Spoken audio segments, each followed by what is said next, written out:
فرمایا کہ ہم نے لقمان کو حکمت عطا کیا تھا اور اس نعمت کے بدلے میں شکر گزاری کا حکم دیا، اور انشکر لی ولوالدیک والی المصیر، اور ایک جگہ پر کہا کہ اللہ نے شکر گزاری کرو میری اور اپنے والدین کی کہ تم کو لوٹ کر میرے ہی پاس آنا ہے۔ تو قرآن کریم میں بہت سارے مقامات پر یہ شکر گزاری کا اللہ نے حکم دیا، لیکن قاعدہ یہ ہے کہ جو شکر گزاری کا حکم ملا ہے یہ شکر گزاری انسان اپنے ہی ذات کے لیے کرتا ہے اور اس کا فائدہ بھی اسی کو لوٹتا ہے۔ اللہ نہ اس کی شکر گزاری کا محتاج ہے اور نہ اس کو ضرورت ہے۔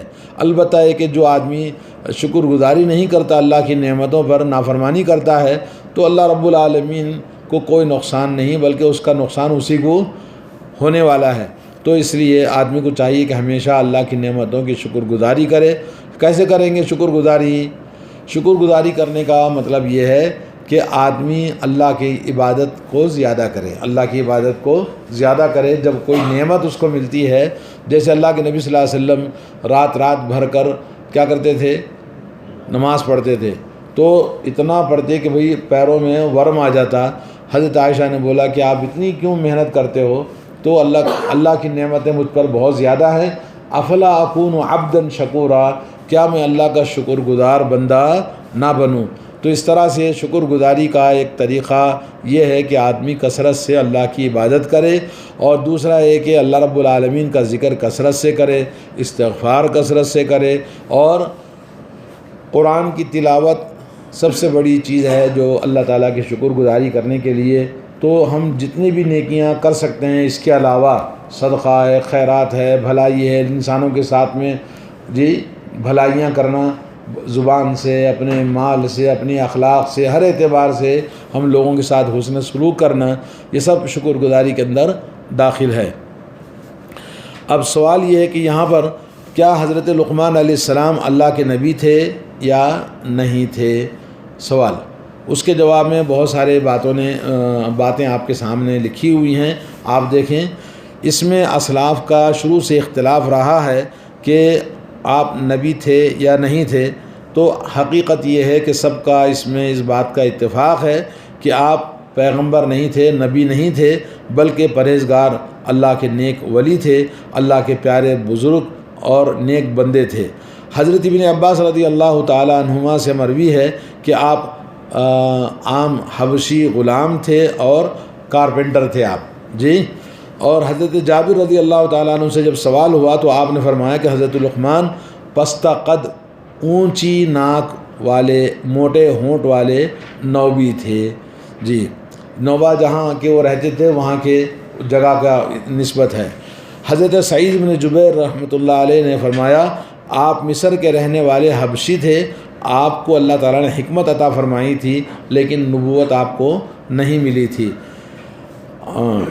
حضرت سعید بن جبیر کہتے ہیں ایک مرتبہ راستے میں ایک کالا انسان حبشی ملا تو اس سے کہا کہ اپنی رنگت کی وجہ سے، کالے پن کی وجہ سے تو حقیر نہ سمجھ، کیونکہ 3 شخص جو تمام لوگوں سے اچھے ہیں، ان کی سب سے بڑی خوبی یہ ہے کہ وہ بڑے مقام اور بڑی عزت مند تھے، اور وہ تینوں کالے تھے۔ ان میں سے ایک کیا ہے؟ حضرت بلال رضی اللہ تعالیٰ عنہ جو بارگاہ نبوت کے غلام تھے، اور دوسرے حضرت سجع، وہ حضرت عمر رضی اللہ تعالیٰ عنہ کے غلام تھے، اور تیسرے حضرت لقمان حکیم جن کا ذکر قرآن میں اللہ تبارک و تعالیٰ نے فرمایا، یہ بھی حبشی کالے غلام تھے۔ ایک اور روایت میں حضرت خالد ربعی کا قول ہے کہ حضرت لقمان جو حبشی غلام کارپینٹر تھے، بڑھائی تھے، ان سے ایک روز ان کے مالک نے کہا کہ بکری ذبح کر کے اس کے گوشت میں سے 2 بہترین ٹکڑے میرے پاس لے کر آؤ۔ تو حضرت لقمان حکیم نے بکرا ذبح کر کے کیا لے کر آئے؟ ایک اس کی زبان اور دوسرا دل لے کر آئے۔ بولے بکرے میں سب سے بہترین یہ 2 گوشت کے ٹکڑے ہیں۔ کچھ وقت گزر گیا، پھر دوبارہ کہا کہ بھئی بکرا ذبح کرو اور اس میں سے 2 سب سے خبیث اور گندے جو گوشت کے ٹکڑے ہیں وہ لے کر آؤ۔ تو پھر حضرت لقمان نے وہی 2 چیزیں لا کے پیش کیا، زبان اور دل۔ ان کے آقا نے کہا کہ یہ کیا مذاق ہے؟ کہ پہلے جب بولا کہ بھئی سب سے اچھی چیز لاؤ تو یہی دل اور زبان لے کر آئے، اور جب بولا کہ بری چیز لاؤ تو یہ دو چیزیں پھر دوبارہ اسی کو لے کر آئے۔ تو حضرت لقمان نے جواب دیا کہ انسان کے اندر اگر دل اچھا ہو، زبان اچھی ہو، تو سب سے اچھی چیز بکرے کے اندر بھی یہی ہوتی ہے، اور جب انسان کا دل بگڑ جائے اور اس کی زبان بگڑ جائے تو سب سے بری چیز بھی یہی ہوتی ہے، کیونکہ اللہ کے نبی صلی اللہ علیہ وسلم نے کہا کہ اذا فسدت فسد الجسد کلہ، دل خراب ہوتا ہے تو پورا جسم انسان کا خراب ہو جاتا ہے۔ اور اسی طرح سے زبان سب سے زیادہ انسان کو کہاں لے جاتی ہے؟ جہنم میں لے جاتی ہے۔ جہنم میں اکثر لوگوں کے داخل ہونے کا سبب کیا بتایا آپ نے؟ زبان ہے، جس کی وجہ سے انسان جہنم میں داخل ہوتا ہے۔ اس لیے زبان کو آدمی کنٹرول کرنا اور دل کو کنٹرول کرنا چاہیے۔ حضرت مجاہد کا قول ہے کہ حضرت لقمان نبی نہ تھے لیکن نیک انسان تھے، سیاہ فام غلام تھے، موٹے ہونٹوں والے اور بھرے قدموں والے تھے۔ اور بزرگ سے یہ بھی مروی ہے کہ ایک اور بزرگ سے یہ بات مروی ہے کہ بنی اسرائیل میں یہ قاضی کے مقام پر تھے جی، اور کہا جاتا ہے کہ وہ حضرت داؤد علیہ السلام کے زمانے میں موجود تھے۔ ایک اور روایت میں کہ حضرت لقمان نے اپنی بلندی کی وجہ یہ بیان کی ہے کہ اللہ کا فضل یعنی ان کے اوپر جو تھا، اور ان کے اندر امانت کی ادائیگی اور کلام میں سچائی اور بے نفع کاموں کو چھوڑ دینا، یہ حضرت لقمان کا مقام اور منصب کا سبب ہے۔ الغرض ایسے آثار صاف ہیں، آثار کے معنی خبریں، یہ کہ آپ نبی نہ تھے۔ بعض یہ صراحت نہیں ہے کہ آپ نبی نہ تھے، لیکن ان میں نبی کیوں نہیں تھے؟ اس لیے کہ آپ غلام ہونا ثابت ہے، اور کسی بھی انسان کا غلام ہونا یہ مخالف ہے کس کے؟ نبی بننے کے، کیونکہ دنیا میں اللہ رب العالمین نے جتنے بھی انبیاء علیہ السلام کو بھیجا، وہ اس معاشرے کے سب سے اونچے نسب، خاندان اور معاشرے کے سب سے بلند عزت دار گھرانے کے لوگ ہوا کرتے تھے، اور کوئی بھی غلام کو اللہ نے نبی نہیں بنایا ہے۔ تو حضرت لقمان کا نبی نہ ہونے کی سب سے بڑی دلیل کیا ہے؟ کہ تمام سے یہ ثابت ہے کہ آپ کیا تھے؟ غلام تھے۔ تو غلام ہونے کی وجہ سے آپ نبی نہیں تھے، لیکن اللہ نے آپ کو حکمت عطا فرمایا تھا جی۔ حضرت لقمان حکیم سے ایک آدمی نے کہا کہ کیا تو بنی حسحاس کا غلام نہیں؟ آپ نے جواب دیا جی ہاں، میں اسی قبیلے کا ہوں۔ اس نے کہا کیا تو بکریاں نہیں چروایا کرتا تھا؟ آپ نے فرمایا ہاں جی، میں بکریاں چرایا کرتا تھا۔ تو کالا آدمی نہیں ہے؟ بولے ہاں میں کالا ہوں۔ تو لقمان نے اس آدمی سے کہا کہ بھائی تم کیا پوچھنا چاہتے ہو؟ تو اس نے کہا کہ پھر یہ بتاؤ کہ تمہاری مجلس میں لوگوں کی ہمیشہ تانتا لگا رہتا ہے، تمہاری مجلس میں لوگ ہمیشہ فل رہتے ہیں، اور تیرے دروازے پر لوگ برابر جمے رہتے ہیں، بھرے رہتے ہیں، اور تمہاری باتوں کو لوگ بڑے غور سے سنتے ہیں، یہ کیا تمہارے اندر اسپیشلٹی ہے، جبکہ تم ہر اعتبار سے تم نیچے کمتر آدمی ہو؟